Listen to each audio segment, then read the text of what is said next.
10 signes avant-coureurs de la démence et de la maladie d'Alzheimer. Ne les ignorez pas. Vous entrez dans une pièce. Vous vous arrêtez en chemin.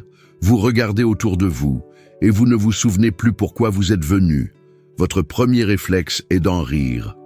C'est l'âge, dit-on.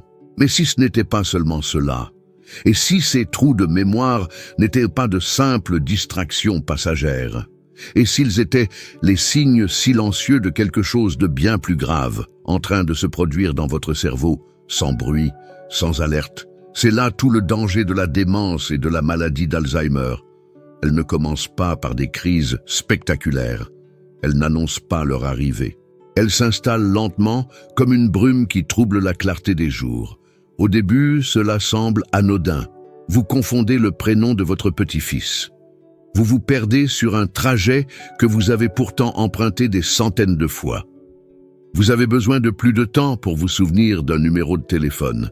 L'entourage vous rassure, c'est normal. Mais au fond de vous, quelque chose a changé. Et c'est là que réside le plus grand danger, lorsque les symptômes paraissent trop légers pour être pris au sérieux. C'est à ce moment précis que tout commence à se détériorer. Ce que peu de gens savent, c'est que la maladie d'Alzheimer et d'autres formes de démence ne surgissent pas du jour au lendemain. Elles se construisent, bien souvent, pendant 10 à 15 ans avant d'être diagnostiquées. Comme une fissure dans les fondations d'une maison, presque invisible au début, mais qui finit par tout faire s'écrouler si on ne l'arrête pas à temps. Le problème ne réside pas uniquement dans les oublis. Il est dans ce qu'ils provoquent ensuite. La frustration croissante, la perte de confiance, la dépendance affective et finalement la perte d'identité. Car lorsque la mémoire fait défaut, ce n'est pas juste un nom ou une date qui disparaît. C'est une partie de votre être qui s'efface. Et c'est cela, le plus grand des silences. Ce n'est pas tant la peur de tomber malade que la peur de cesser d'exister, tout en étant encore vivant. Dans cette vidéo, vous découvrirez les 10 signes silencieux qui alertent sur ce processus. Vous comprendrez ce qui se cache derrière ces changements et, surtout, comment vous pouvez agir dès maintenant, avant qu'il ne soit trop tard. Comme le disait la sagesse ancienne d'Aristote, le commencement est plus de la moitié du tout. Et s'il y a un commencement à l'oubli, il peut aussi y avoir un commencement à la prévention. Les 10 signaux d'alerte. Qu'on ne vous dit pas, mais que vous devez connaître dès maintenant. Quand l'esprit commence à faiblir, il ne crie presque jamais. Il murmure. Et si ces murmures sont ignorés, les dégâts silencieux s'installent. C'est pourquoi il est crucial de reconnaître les premiers signes, même s'ils paraissent légers ou anodins. Ce ne sont pas de simples oublis. Ce sont des appels au secours du cerveau, des alarmes que beaucoup banalisent jusqu'à ce qu'il soit trop tard. Le premier signe est la difficulté à se souvenir des noms familiers, celui d'un enfant, d'un petit enfant, d'un voisin de longue date. La personne reconnaît le visage, mais le prénom lui échappe comme du sable entre les doigts. Ce n'est pas de la fatigue, c'est la mémoire immédiate qui commence à flancher. Le deuxième signe est l'oubli du chemin vers des lieux familiers. La boulangerie du coin, la maison de la sœur, la place où l'on se promenait chaque jour. Soudain, on se perd. On est désorienté. Ce n'est pas une distraction. C'est une désorganisation spatiale, un marqueur typique des troubles neurologiques. Le troisième signe est l'utilisation de mots inappropriés ou des pauses longues pour retrouver des mots simples, comme si la phrase se bloquait au milieu ou qu'un mot étrange remplaçait celui attendu. Le langage, auparavant fluide, devient hésitant. C'est un signe clair que le cerveau peine à accéder à des fichiers de base. Le quatrième signe est la répétition.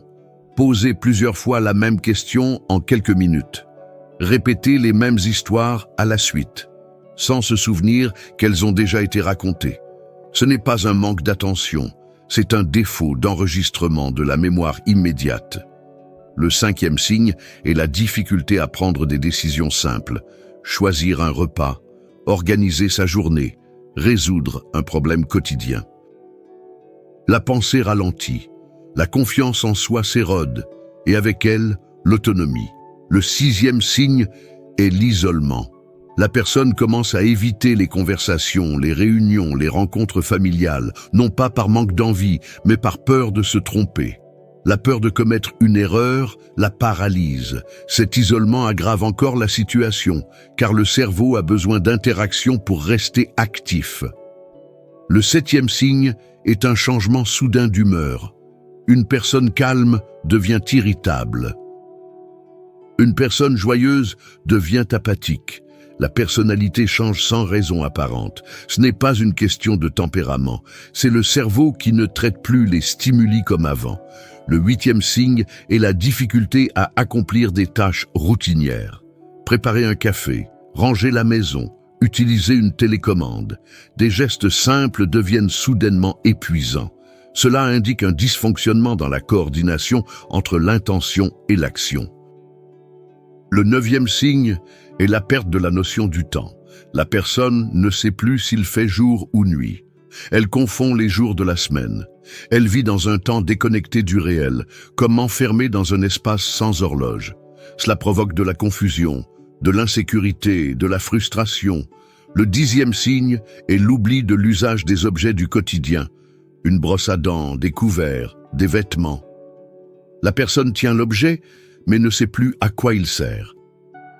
Comme si le cerveau ne reconnaissait plus sa fonction. Ce n'est plus un oubli, c'est la perte de repères fondamentaux. Ces signes n'apparaissent pas tous d'un coup, et ils passent souvent inaperçus aux yeux des proches. C'est pourquoi il faut être attentif et vigilant. Le facteur temps est décisif. Plus les signes sont reconnus tôt, plus il est possible de ralentir leur progression. Car la démence ne détruit pas la mémoire en un jour. Elle la ronge lentement, morceau par morceau. Et lorsque l'on s'en rend compte, la moitié de l'histoire s'est déjà effacée. Un cerveau qui s'enflamme en silence, ce qui consomme votre mémoire de l'intérieur. Peu de gens imaginent que la perte de mémoire peut avoir une cause bien plus profonde que l'âge ou la génétique. Quelque chose se produit en silence chaque jour et accélère la dégénérescence sans symptômes visibles, l'inflammation chronique du cerveau. Elle ne provoque pas de douleur, ne se détecte pas à travers des examens simples, mais détruit peu à peu les connexions entre les neurones, comme des câbles électriques rongés de l'intérieur. Cette inflammation est principalement alimentée par 3 facteurs. Une alimentation déséquilibrée, un stress prolongé et la sédentarité. C'est comme alimenter chaque jour un feu invisible. Les aliments ultra transformés, riches en conservateurs et en sucres cachés, augmentent le niveau d'inflammation sans que l'on s'en rende compte. Ce qui semble un simple goûter ou un dessert anodin peut, en réalité, attaquer le cerveau quotidiennement. Le corps humain est conçu pour gérer des inflammations ponctuelles, après une blessure ou une infection. Mais lorsque l'inflammation devient chronique, elle cesse de protéger et commence à détruire.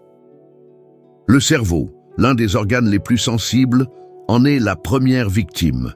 Les cellules responsables de la mémoire, du langage et de l'orientation sont endommagées, perdent leur capacité à communiquer entre elles, comme si des antennes s'éteignaient une à une. Avec le temps, cette inflammation altère même le comportement.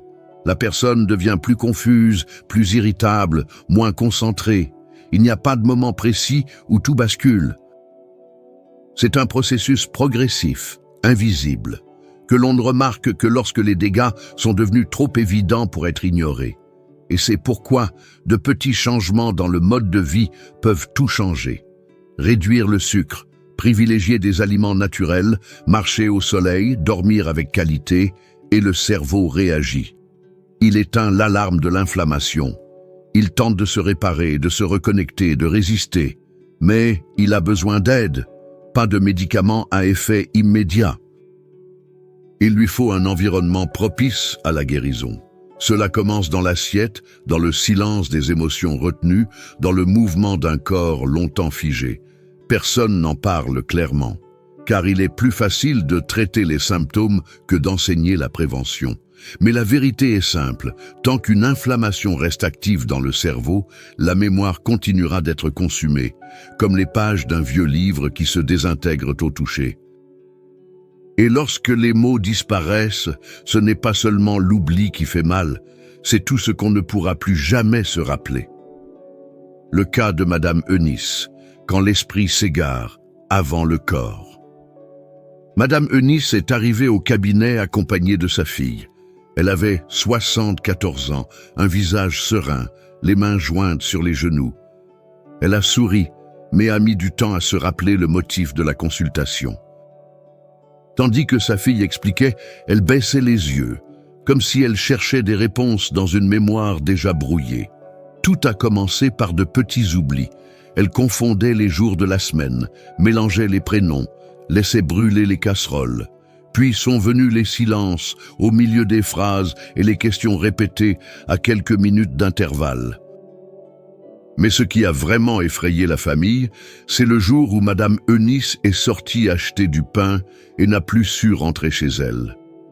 On l'a retrouvée des heures plus tard, assise sur un trottoir, confuse, demandant des nouvelles de personnes disparues depuis longtemps. Son corps n'éprouvait aucune douleur, il n'y avait ni fièvre, ni blessure, ni signe physique de souffrance. Mais à l'intérieur, quelque chose s'effondrait. Sa fille raconta que quelques semaines plus tôt, sa mère avait commencé à ranger des objets dans des endroits improbables, une fourchette dans le réfrigérateur, une brosse à cheveux dans le placard de la cuisine. Elle avait aussi des accès de colère soudains, comme si elle se défendait contre des fantômes que personne ne pouvait voir. Ce qui faisait le plus mal, pourtant, c'était ce regard perdu. Ses yeux qui autrefois respiraient la fermeté semblaient maintenant chercher des repères dans un monde sans logique. C'est une douleur presque impossible à exprimer. L'esprit s'en va avant le corps. Et le corps continue de fonctionner, portant l'absence de celle qui est partie sans s'en aller. Madame Eunice n'a pas seulement perdu la mémoire, elle a perdu le sens du lieu, du temps, du pourquoi. Sa fille lui tenait fermement la main, mais savait que la présence qu'elle connaissait se dissolvait peu à peu dans un silence impossible à rompre. Comme il est écrit dans les proverbes, l'homme sage voit le mal venir et s'en détourne, mais l'imprudent avance et en subit les conséquences. La sagesse, c'est de voir avant, de lire les signes avec attention, pas avec déni, de chercher les issues tant qu'il est encore temps. Car il y a un temps pour toute chose, comme l'enseigne l'Écriture. Et quand ce temps passe, il ne reste qu'à tenter de préserver ce qui reste de la mémoire, de celle qui ne sait plus raconter sa propre histoire. La mémoire peut être restaurée, mais il faut agir avant qu'il ne soit trop tard. Il y a encore des gens qui pensent qu'au-delà d'un certain âge, il n'y a plus rien à faire, que l'oubli est inévitable, que la lucidité s'efface avec les années et que le destin est tout tracé. C'est faux. Le cerveau humain est malléable, même après 60, 70 ou 80 ans. Il réagit, il s'adapte, il se régénère, à condition de recevoir ce dont il a besoin pour fonctionner. L'esprit n'a pas besoin de médicaments coûteux ni de solutions miracles. Il a besoin de vraie nourriture, d'oxygène, de stimulation et de repos. Il a besoin de régularité et de lien. À chaque marche au soleil, à chaque nuit réparatrice, à chaque repas riche en nutriments vivants, le cerveau remercie. Et il répond, lentement mais il répond. Il existe des substances naturelles qui aident à réduire l'inflammation, améliorer la circulation cérébrale, nourrir les connexions neuronales. On les trouve dans les racines, les graines, les feuilles, les tisanes et les aliments simples. Il n'y a pas de secret mais une sagesse oubliée. Ce que faisaient les grands-mères a été peu à peu abandonné, remplacé par des solutions industrielles qui ne font qu'endormir les symptômes sans jamais traiter la cause. Des aliments comme le curcuma, l'huile d'olive extra vierge, les noix, les fruits rouges et les légumes à feuilles sombres contiennent des composés qui protègent le cerveau et renforcent la mémoire. De petits changements dans la routine, comme éteindre les écrans avant de dormir, marcher le matin ou stimuler l'esprit par la lecture et la conversation, produisent déjà des effets visibles. Le cerveau est comme un muscle. Si on ne l'utilise pas, on le perd. Et il n'est pas nécessaire de tout changer en un jour. Il faut commencer par une habitude, un échange, un choix, et s'y tenir. Le temps, qui souvent fait peur, peut devenir un allié. Peu importe votre âge, ce qui compte, c'est ce que vous allez faire avec les jours qu'il vous reste. C'est pour cela que nous avons créé un contenu spécial, pensé avec soin et appuyé sur des bases solides. Un guide de recettes et de pratiques naturelles pour protéger votre esprit et votre corps contre la dégénérescence silencieuse. Notre guide de recettes. Pour ne pas tomber malade est une réponse concrète et accessible à ceux qui souhaitent reprendre en main leur santé avec sagesse. Le lien se trouve dans la description et dans le premier commentaire épinglé. Si l'esprit commence à tomber malade en silence, la réponse commence aussi dans le silence, par des choix constants et discrets, des choix qui régénèrent, des choix qui restaurent, des choix qui rendent ce que le temps n'a pas à nous voler, l'avenir, qui attend, ceux qui ignorent les signes, fauteuil roulant, change et solitude. Il y a un moment où le silence devient définitif. D'abord vient l'oubli, puis la confusion. Ensuite, le corps bouge encore, mais l'esprit ne répond plus, et lorsque l'esprit s'éteint, il ne reste que la dépendance. Cette personne jadis active, lucide, présente, dépend désormais des autres pour tout. Choisir un vêtement, se souvenir de comment le mettre.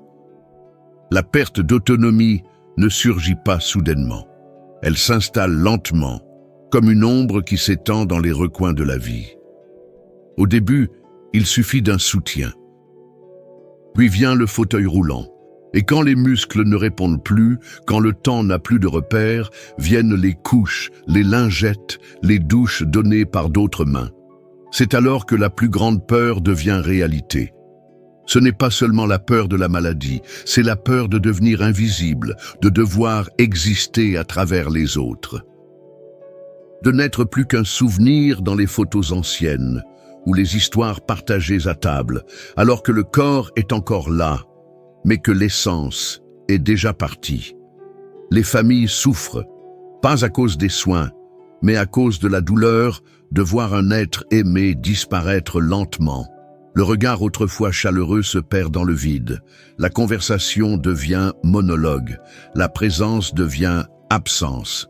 Et ce qui pèse le plus, ce n'est pas la tâche quotidienne, c'est le deuil anticipé. Ce sentiment de perte pour quelqu'un encore vivant, mais déjà ailleurs. Cette réalité aurait pu être différente pour beaucoup. Il aurait suffi d'un peu d'attention au début, d'une seule décision. Ignorer les signes, c'est laisser la fin arriver plus vite. C'est offrir au temps ce qui aurait pu être préservé.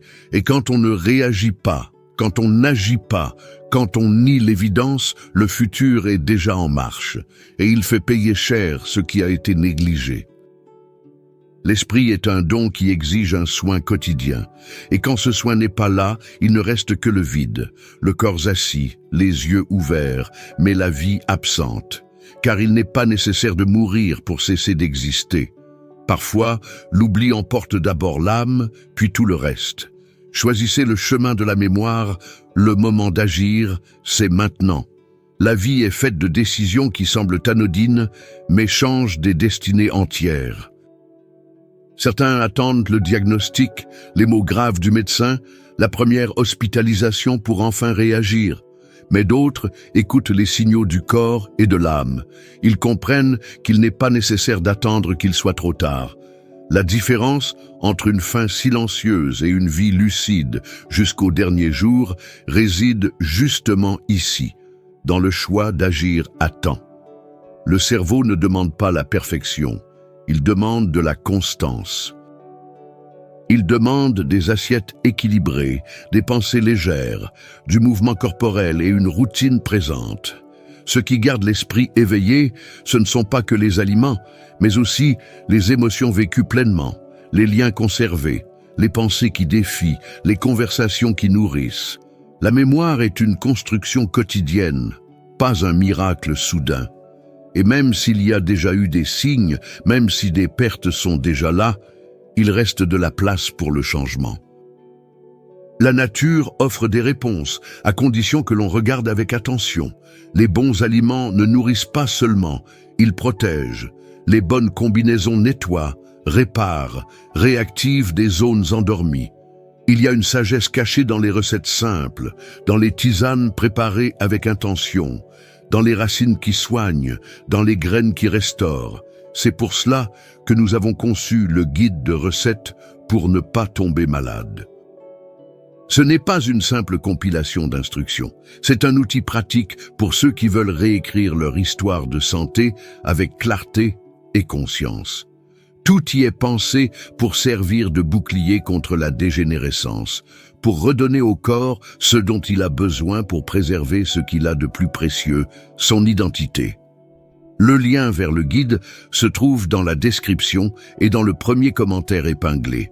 Et non, il ne s'agit pas d'une vente, c'est une transmission. Un pont entre ce que vous savez déjà et ce que vous devez faire. Ceux qui comprennent cela tôt récoltent les fruits d'une vie plus longue, plus lucide et plus digne. Choisissez le chemin de la mémoire. Prenez soin de ce qui fait de vous ce que vous êtes. Car préserver la mémoire, c'est préserver la vie. Et il est encore temps, à condition de commencer maintenant.